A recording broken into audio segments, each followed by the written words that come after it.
Hello friends, कैसे आप सब लोग and thanks for watching my channel. Friends, इस वीडियो में हम जिस कंपनी के बारे में डिस्कस करेंगे, आई डोंट थिंक कि किसी ने भी इसका नाम सुना है। अगर सुना है तो प्लीज़ कमेंट करके मेरे को बताइए। इस कंपनी का नाम है 3P लैंड होल्डिंग्स।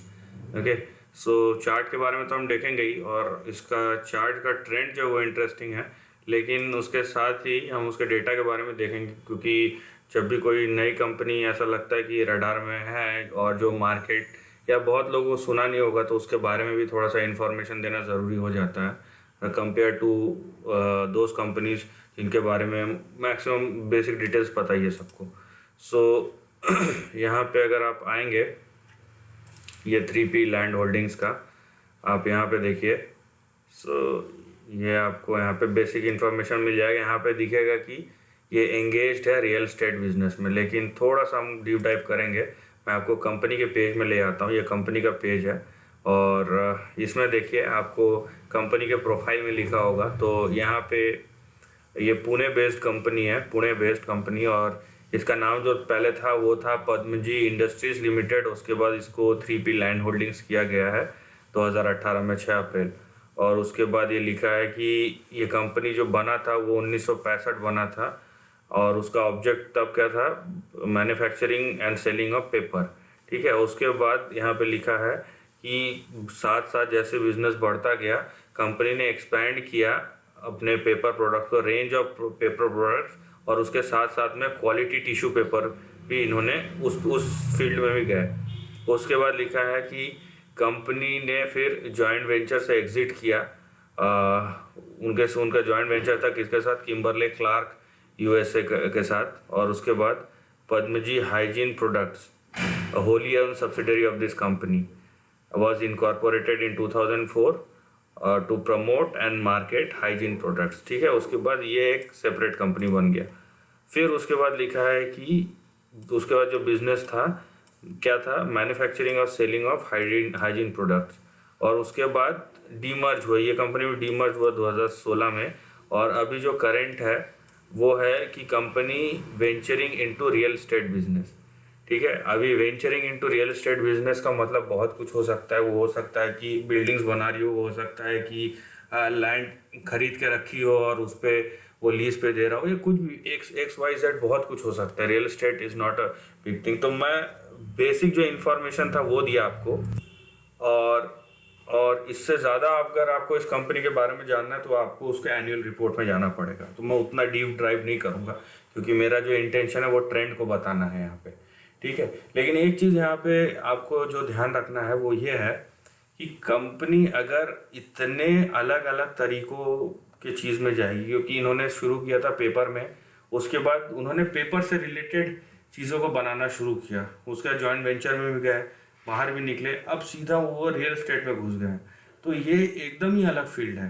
तो यहाँ पे एक्सपर्टीज पहले वाले इतने साल जिस फील्ड में काम किया उसमें था, या over a period of time इन्होंने अपने आप को डेवलप किया, एक्सपर्टीज इसमें आ गए, या तो फिर उनको उसमें नहीं लगा तो अब इसमें आया। तो ये सब रीजंस अननोन है। ठीक है, ये जो मैनेजमेंट है, मैनेजमेंट क्वालिटीज़ है, वो अननोन है। तो इतने सारे जब डाइवर्सिफिकेशन होता है ना, तो प्रोबेबली एक डाउट ज़रूर जाता है कि भाई एक्चुअली हो क्या रहा है और कर क्या रहा है या करना क्या चाहते हैं। क्योंकि इतने बार जब चेंज होगा, इसके बाद ये बोलेंगे हम टेक्नोलॉजी में जाना चाहते हैं, या ऑयल एंड गैस में जाना चाहते हैं, FMCG बनाना चाहते हैं, या फिर से पेपर में आना चाहते हैं। ये भी पॉसिबिलिटी है, क्योंकि ये सब हिस्ट्री में हो चुका है। जब हिस्ट्री में हो चुका है तो आगे भी हो सकता है।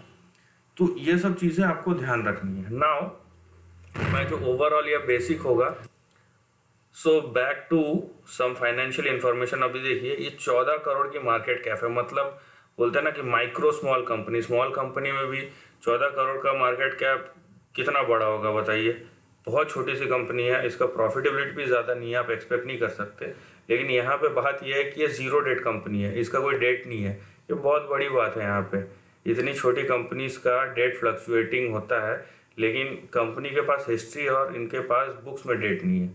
ये एक्चुअली में एक बहुत पॉजिटिव चीज़ है। इन्वेस्टर का जहाँ तक आप बात करें तो आप देखिए कि 72% प्रमोटर के पास है।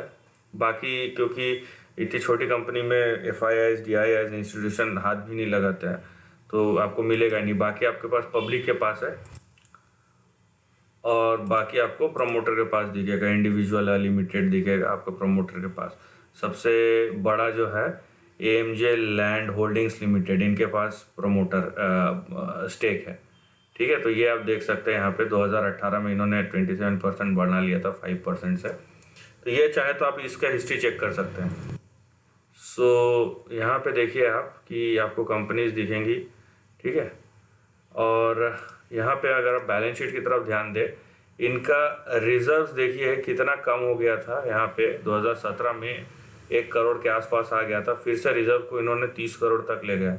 और सबसे अच्छी बात जो है यहाँ पे इनका देखिए कि जो बोरोइंग्स था 74 करोड़ था, वहाँ से इन्होंने ज़ीरो कर दिया। ये बहुत अच्छी बात है। इतनी छोटी कंपनी अगर, जिसका आप देखिए 70 करोड़ को, उस 14 करोड़ के मार्केट कैप पे अगर 70 करोड़ का डेट होगा तो समझ लीजिए कितना जो डेट टू इक्विटी का रेशियो उसका कितना होगा। लेकिन ये जिस तरीके से कम किया है 2015 के बाद से, हो सकता है इन्होंने ये जो रिजर्व्स का इस्तेमाल डेट को कम करने के लिए यूज़ किया होगा। But any how this is a commendable thing जो इन्होंने किया है, और इसका एक पॉजिटिव इम्पैक्ट क्रिएट होता है ओवरऑल बिजनेस पे। मैं P&L पे नहीं जाऊंगा, आपको हार्डली कुछ थोड़ा बहुत प्रॉफिट थोड़ा बहुत लॉस दिखेगा। यहाँ पे देखिए आप ये प्रॉफिट बिफोर टैक्स है, नेट प्रॉफिट। ठीक है, यहाँ पे हाँ, ये आपका नेट प्रॉफिट का सेक्शन है, तो आपको ज़्यादा कुछ मिलेगा नहीं यहाँ पे।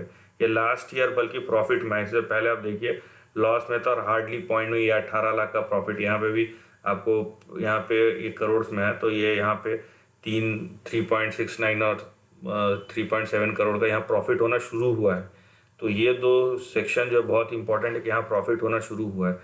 तो ये सब का क्योंकि पहली बात तो ये इतनी छोटी कंपनी है, दूसरी बात कि ये इसका जो प्रमोटर होल्डिंग है वो सबसे बड़ा है, बहुत बड़ा है। तो यहाँ पे आपको लिक्विडिटी नहीं मिलेगा, और अगर ये ऊपर भागना शुरू हुआ तो ये आपको, अब यहाँ पे देखिए ये इलिक्विड स्टॉक्स होता है। पहली बात तो यहाँ पे आपको एंट्री एग्जिट मिलना उतना आसान नहीं है। एंट्री मिल गया तो एग्जिट नहीं मिलेगा, एग्जिट मिल गया एंट्री नहीं मिलेगा, इस टाइप के हैं।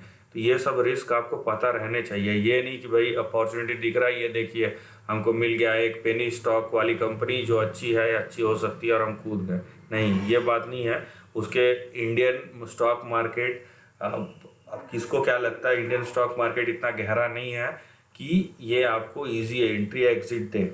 आप कंपेयर करेंगे US मार्केट को, जो वहाँ पे पेनी स्टॉक जो है ना, मतलब पैसों में जो चलते हैं, उनका भी बाइंग सेलिंग इतना डीप है कि आपको इजी एंट्री इजी एग्जिट मिल जाएगा। लेकिन इंडियन स्टॉक मार्केट में वो चीज़ नहीं है।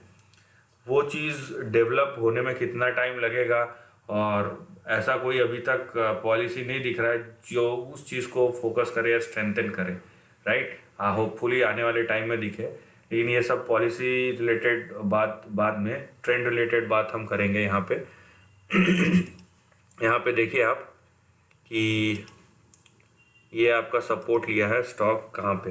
मैं फिर से बता दे रहा हूँ कि ये इतने छोटे स्टॉक्स है कि बहुत बार होता है कि आपको एंट्री मिल गया तो एग्जिट नहीं मिलेगा। ठीक है, तो ये रिस्क बहुत बड़ा होता है, क्योंकि बहुत लोग क्या होता है कि उन लोग 4 रुपये और 5 रुपये और के चक्कर में फिर ऐसे जगह में फंस जाते हैं, और जिसके बाद वो एग्जिट मिलते मिलते इवन वो लॉस में भी आ सकते हैं। तो हंसने की बात नहीं है, लेकिन ये बहुत ही सीरियस थ्रेट है। आप प्रॉफिट, आपने मान लीजिए कि 10 टाइम्स प्रॉफिट कमा लिया, उसके बाद जब आप सोचे कि कल मैं बेचूंगा, उस दिन से स्टॉक मार्केट अगर गिरना शुरू हो गया तो ये स्टॉक सर्किट टू सर्किट गिरते हैं। उसके बाद होल्डिंग कम से कम आपका तब तक 10 टाइम्स में से 4-5 टाइम्स ऐसी वाइप आउट हो जाएगा, क्योंकि आप बेच नहीं पाओगे। सो ये रिस्क आप समझिए यहाँ पे। नाउ हैविंग सेड दैट, आपका जो पहला सपोर्ट होगा वो होगा 6 रुपये 19 पैसा, उसके बाद होगा 5 रुपये, उसके नीचे आया तो होगा 2 रुपये 79 या 2 रुपये 90 पैसा। अब इसके नीचे गया तो आपका बड़ा फिर सपोर्ट 1 रुपये पे ही आएगा। तो ये रिस्क भी यहाँ पे है। ऊपर के तरफ आप देखिए, आपका जो पहला टारगेट दिखता है वो कहाँ दिखता है, अभी 7 रुपये पे पहला टारगेट ही आपका 18 रुपये 36 पैसे भी दिखता है। उसके ऊपर गया तो नेक्स्ट आपको दिखेगा 24 रुपये, उसके ऊपर 32 रुपये, लेकिन आपका बड़ा टारगेट जो यहाँ पे दिख सकता है वो है 78 रुपये 80 रुपीज़ के आसपास। तो ये है जो ट्रेंड में आपको दिखता है। आई होप कि आपको एक नई कंपनी पता चली होगी। इंटरेस्टिंग लगे ना लगे वो इंडिविजुअल के ऊपर है। रिस्क के बारे में मैंने बताया, रिवॉर्ड के बारे में बताया, तो आप हर चीज़ को सोच के उसके बाद इंफॉर्मेशन गैदर करके फिर आपको जो करना है कीजिए। ठीक है, बिना इंफॉर्मेशन, मैं हमेशा बोलता हूँ, किसी का भी आप वीडियो देख के कोई आपको लगता है कोई टिप दे रहा है वो सब करके आप प्लीज़ मत कीजिएगा, अपने पैसे तो मत लगाइएगा। ठीक है, अगर आपको आपका वहाँ पे रिसर्च होना चाहिए, आपका खुद का सेल्फ सेंटर्ड लॉजिक होना चाहिए कि भाई मैं पैसा लगा रहा हूँ, इस वजह से लगा रहा हूँ, ये चीज़ मिलेगा मेरे को। So this is the end of the video. Video पसंद आए तो लाइक और शेयर कीजिए, थॉट्स कमेंट सेक्शन में लिख के बताइए, और ऐसे नए कंटेंट के लिए चैनल को प्लीज सब्सक्राइब कीजिए। Lastly, take care of your family and friends.